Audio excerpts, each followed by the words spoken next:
Pagkatapos ng aksidenteng kamatayan ng isang tao sa labanan, kinuha ni Ultraman ang anyo ng lalaki at ang kanyang pwesto sa S-Class Species Suppression Protocol upang protektahan ang Earth mula sa mga karagdagang banta. Ngayon ay balikan natin ang kwento ng pelikulang Shin Ultraman mula sa taon ng 2022. Sa hinaharap, ang mga higanteng nilalang na tinatawag na Kaiju ay nagsimulang lumitaw sa Japan at nagpilit sa mga tao na lumaban gamit ang puwersa ng militar. At sa kabutihang palad, nagawa ng mga tao na matalo sila ng isa-isa, ngunit ang mga halimaw ay tila mas lumalakas sa tuwing sila ay lalabas. At sa pagkakataon na ito, ang Kaiju ay umaatake sa mga power grid ng bansa at nagpilit sa mga tao na umalis habang ang militar ay nakatalaga sa kanilang mga outpost sa loob ng kalapit na kagubatan. Ang pangkat ng mananaliksik ng Kaiju ay nagsimulang subaybayan ang nilalang habang patuloy na sinisira ng halimaw ang buong bayan, ngunit mabilis na pansin ng mga tao na ang kalaban ay naging invisible. Ipinagpalagay nila na ang balat ng nilalang ay nagagawang manipulahin ng liwanag at hindi ito tinatabla ng laser na sandata bilang resulta. At sa lalong madaling panahon, ang halimaw ay nakarating sa pangalawang power grid at sa pagkakataon na ito nakita ng mga tao na ang Kaiju ay aktwal na kumakain ng mga kuryente. At lumalabas na mas lumalakas ito habang nagsimula itong wasakin ng lahat at nagdulot ng labis na pinsala sa lungsod. Ang militar ay sinubukan na pigilan ang nilalang sa paggamit ng maraming missile sa kalaban. Gayunpaman, nagawa ng Kaiju na pigilan ng pag-atake at nagpaputok ito ng malakas na beam habang sinisira ang lahat ng missile sa kaparehong oras. Mas lalo din itong ikinagalit ng Kaiju habang sinisira nito ang lahat ng nasa malapit. At sa mga oras na naubusan ng ideya ang mga tao, isang Kaiju specialist na kilalang Shinji ay napansin ng isang bata na nasa loob pa rin ng lugar at naging sanhi upang iligtas nito ang bata. At sa lalong madaling panahon, nakatanggap ang grupo ng balita habang ang isang lumilipad na bagay ay papalapit sa Earth at kalaunan ay bumagsak sa lupa at nagpalipad sa Kaiju sa field. At nagdulot ito ng isang malaking shockwave at nagpatumba kay Shinji habang sinusubukan nitong protektahan ang bata. Ang mga tauhan ng militar ay nagulat na makita ang nasa harap ng kanilang mga mata habang ang higanteng humanoid na kilalang Ultraman ay bumangon sa loob ng alikabok. Nakita ito ng Kaiju at mabilis na umatake sa pamamagitan ng beam nito patungo sa Titan. Ngunit ang enerhiya ay tila hindi epektibo laban sa malaking nilalang.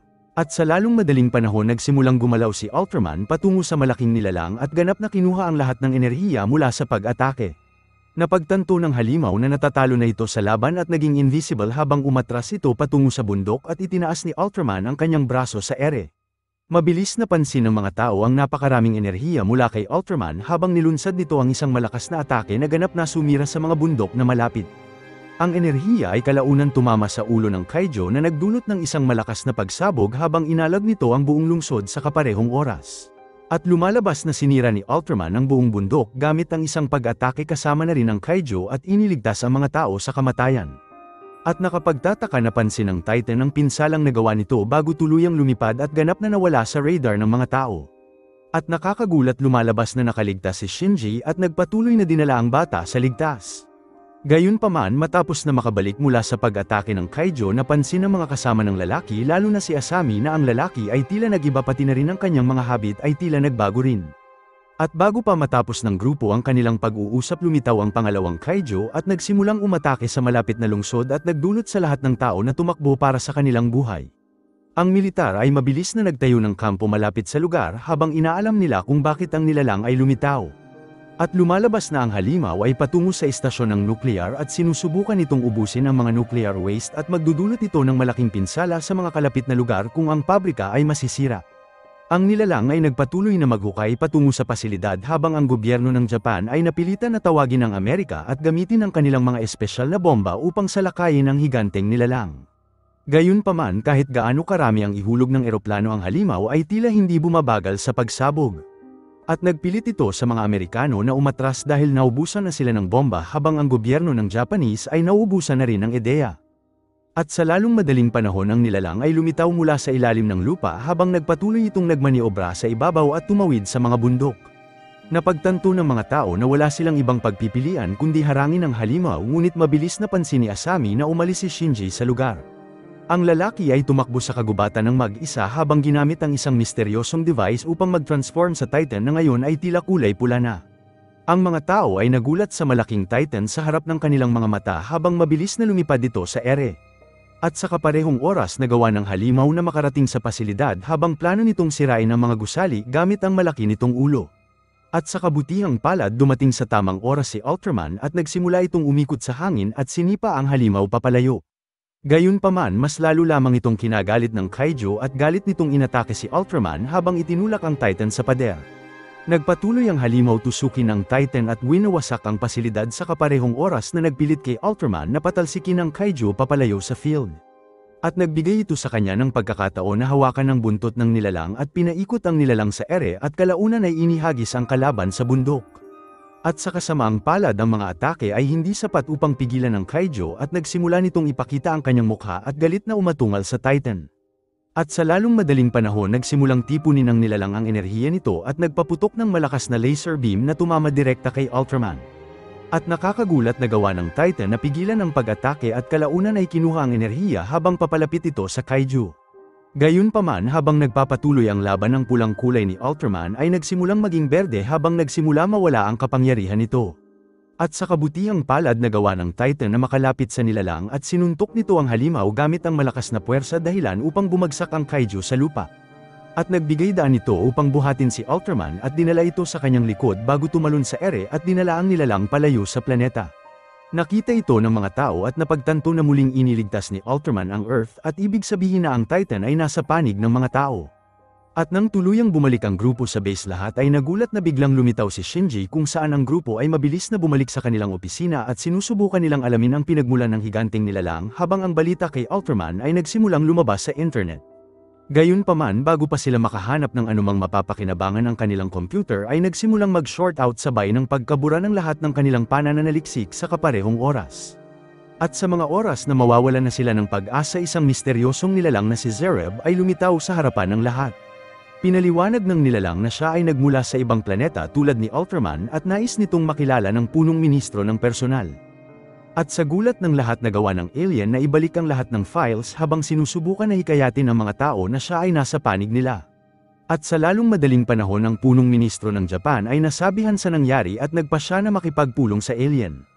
At lumalabas na si Zereb ay handang mag-alok ng teknolohiya sa bansa upang labanan ang mga Kaiju ngunit kung papayag ang Japan na maging sunod-sunuran sa alien. Narinig ni Shinji ang balita at napagtanto na si Zereb ay hindi mapagkakatiwalaan at sinabi sa kanyang partner na abisuhan ang kanyang grupo. Mabilis na umalis ang lalaki sa sasakyan upang ipaalam ito sa iba ngunit si Shinji ay nilapitan ng alien at sinisisi ang lalaki sa pakikialam sa kanyang plano.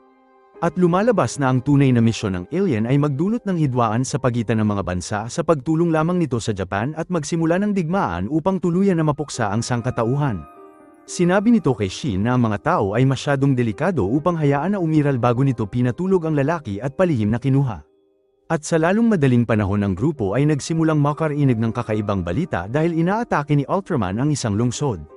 Napilitan ang militar na tumugon ng mabilis habang nagpaputok sila ng maraming bomba patungo sa Titan habang ang lahat ng atake ay ganap na walang bisa.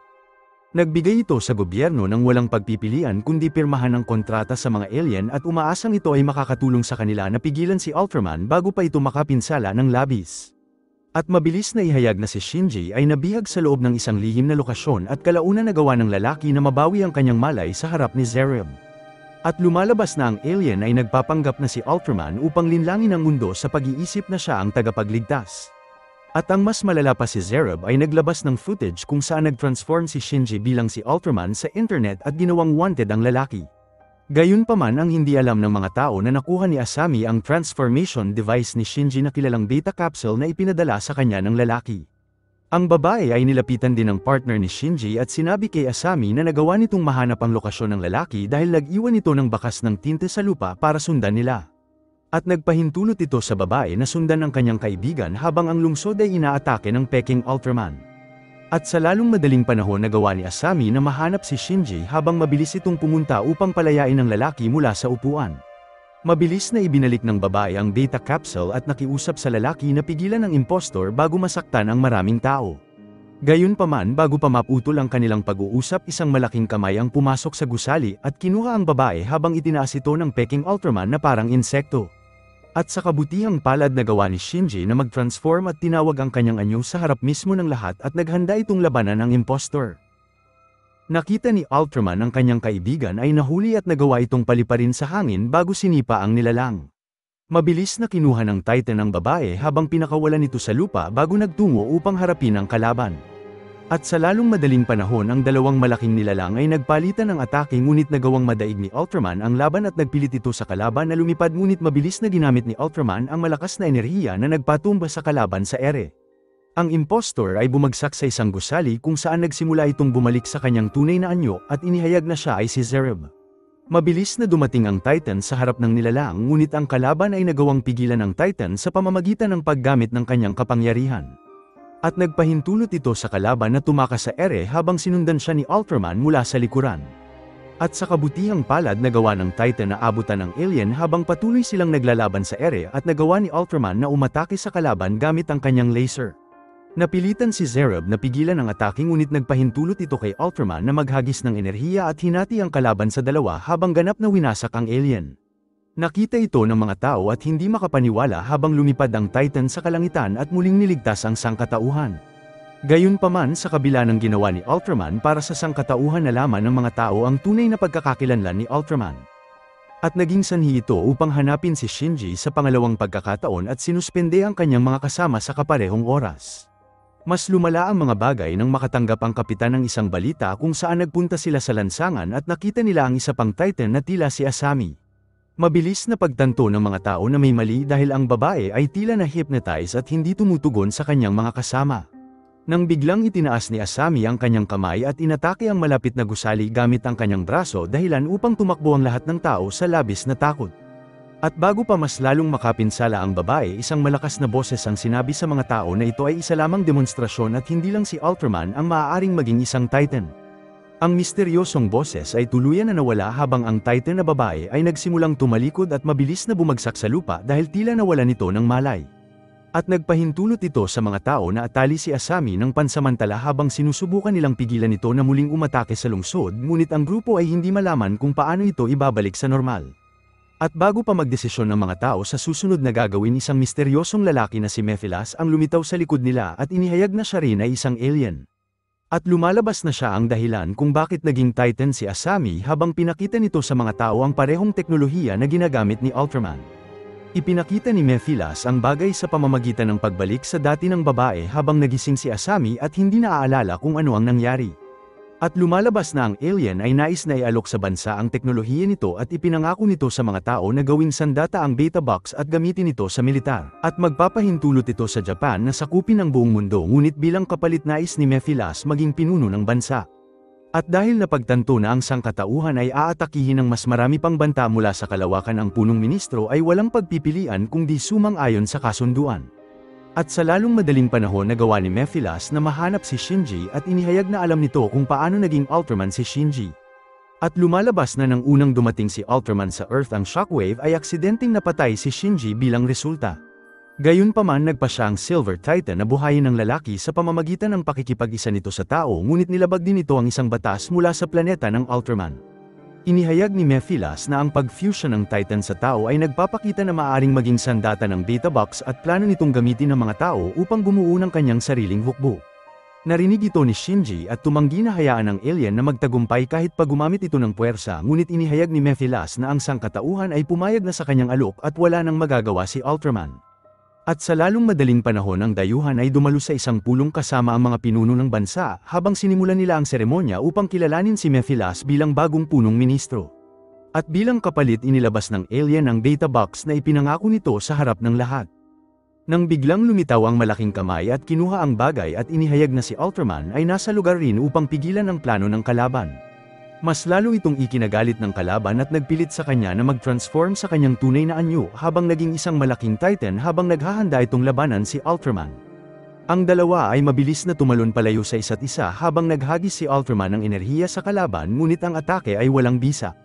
Mabilis na gumanti ang kalaban gamit ang kanyang laser beam ngunit nagawa itong pigilan ni Ultraman sa tamang oras. At nagpilit sa kalaban na tumalon at sipin ang Titan patungo sa gusali bago humawak kay Ultraman at inihagis ito sa sahig. Napagtanto ng Titan na ang malapitang laban ay hindi epektibo at mabilis na ginamit ang kanilang enerhiya sa isa't isa habang inilalabas ang lahat ng kanilang kapangyarihan. Gayunpaman nagawa ng kalaban na madaig ang laban dahil ang enerhiya mula kay Ultraman ay nagsisimula ng maubos. At sa kabutihang palad bago pa mapatay si Shinji na pagtanto ng kalaban na sila ay binabantayan ng iba pa. At naging sanhi ito upang itigil niya ang laban at sinabing hindi na ito interesado sa pagsakop sa planeta. Narinig ito ni Ultraman at nagpa siya na ibalik ang data box sa kalaban bago tuluyan na wala si Mephilas sa ere.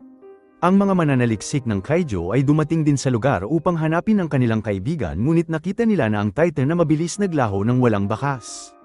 At lumalabas na nagpa siya si Ultraman na bumalik kung saan namatay si Shinji at pinag-iisipan ang kanyang pagsanib sa isang tao. At inihayag din na isa pang alien mula sa planeta ni Ultraman na si Zofie ang pumihil sa laban at pumunta ito sa lugar upang ibalik si Ultraman sa paglabag nito sa kanilang batas. At ang mas malala pa plano ng alien na wasakin ang Earth sa pamamagitan ng pagpapakawala ng isang sandata na Zetan dahil nakikita nito ang kakayahan ng sangkatauhan na gamitin ang beta capsule bilang isang banta. Gayunpaman iniisip ni Ultraman na gagawin ni Zofie ang malaking pagkakamali dahil ang mga tao ay may kabutihan din tulad ng kung paano sinakripisyo ni Shinji ang kanyang buhay upang iligtas ang isang bata. Plano ni Ultraman na pigilan ang Zetan ang mag-isa kahit pa naibuwis nito ang kanyang sariling buhay. At sa lalong madaling panahon isang device ang nagsimulang lumutang sa atmosfera ng Earth at mabilis na kumalat at naging isang malaking robot na lumulutang sa itaas ng mundo. Ang lahat ng tao sa planeta ay nakita ang napakalaking bagay at hindi alam na ang lahat ay malapit ng masira. Mabilis na bumalik si Shinji sa kanyang mga kaibigan at pinaliwanag sa lahat na ang Zetan ay isang makapangyarihang sandata kaya kayang wasakin ang buong solar system. Gayunpaman kahit pa lahat ng nuklear ng sangkatauhan ang pagsabog ay hindi sapat upang pigilan ang robot. At dahil walang ibang pagpipilian nagpa siya si Shinji na mag-iwan ng isang misteryosong file bago tuluyang lumabas at nag-transform bilang Titan habang lumipad ito direkta patungo sa kalaban. At kalaunan ay narating ni Ultraman ang malaking robot at nagsimulang umatake gamit ang buong puwersa habang nagtapon ito ng maraming enerhiya patungo sa kalaban.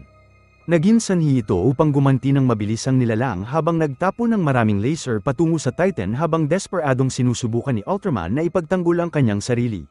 Ginamit ng Titan ang lahat ng kanyang enerhiya upang pigilan ang atake ngunit ang kalaban ay masyadong malakas at kalaunan ay nagawa siyang patalsikin ng robot patungo sa Earth. Mabilis na pumasok si Ultraman sa atmosfera habang bumalik ito sa kanyang anyong tao at nahulog sa karagatan. At sa kabutihang palad nagawa ni Shinji na makaligtas sa pag-atake ngunit napunta ito sa kritikal na kondisyon dahil sa pangyayari. Ang balita tungkol sa Titan ay napansin din ng punong ministro at mabilis na pagtanto ng mga tao na wala silang magagawa upang iligtas ang sangkatauhan. Gayunpaman habang patuloy na tinitipon ng robot ang enerhiya nito upang wasakin ang Earth sinimulan ng kaibigan ni Shinji na buksan ang files na iniwan nito. At lumalabas na binigyan ni Ultraman ang mga tao ng equation para sa beta capsule at mabilis na pagtanto ng mga tao na makakatulong ito sa kanila na sirain ang kalaban. Plano ng grupo na gawin ito sa pamamagitan ng pagbukas ng portal sa kalawakan at ilipat ang kalaban sa isang dimensyon papalayo sa Earth. At sa lalong madaling panahon nagising si Shinji at ang kanyang grupo ay mabilis na sinabi sa kanya ang tungkol sa kanilang plano. At lumalabas na kailangan nila si Ultraman upang buksan ang portal sa kalawakan ngunit mapupunta rin si Shinji sa ibang dimensyon. Gayunpaman handang isakripisyo ni Shinji ang kanyang sarili dahil iniisip nito na ang sangkatauhan ay mas mahalaga kaysa sa kanyang buhay. Mabilis na lumabas ang lalaki at nagpaalam sa kanyang kaibigan bago tuluyang mag-transform sa kanyang tunay na anyo at lumipad patungo sa atmosfera. At nang makalapit ito sa kalaban mabilis niyang binuksan ang portal na kokonekta sa iba pang dimensyon habang lumipad patungo sa Zetan. Nagawa ni Ultraman na makalusot sa harang habang pinatumba ang kalaban sa black hole. Nagpilit ito kay Ultraman na tumakbo papalayo sa sentro at tinatakasan ang gravitational pull. Gayunpaman ang enerhiya ng Titan ay nagsimulang maubos na naging sanhi upang pumasok siya sa loob at nagawang iwanan ang planeta. Ang grupo ay nakatingin sa kalangitan at napagtanto na nagtagumpay si Ultraman na iligtas ang planeta ngunit ibig sabihin din ito na wala ang kanilang kaibigan. Ngunit ang hindi nila alam na si Shinji ay nakaligtas dahil siya ay iniligtas ni Zofie sa tamang oras. At lumalabas na ang isang Silver Titan ay pinili na huwag wasakin ang Earth dahil siya ay humanga sa pagnanais mabuhay ng sangkatauhan. At nakapagtataka sa halip na umuwi pinili ni Ultraman na manatili sa Earth habang ibinigay nito ang kanyang katawan kay Shinji sa pamamagitan ng pagbuhay sa lalaki at pinayagan ng Earth na magkaroon ng tagapagtanggol sa hinaharap. Salamat sa panunood. Kung nagustuhan mo ito huwag kakalimutan mag-like at subscribe para sa mga susunod pa nating movie recap.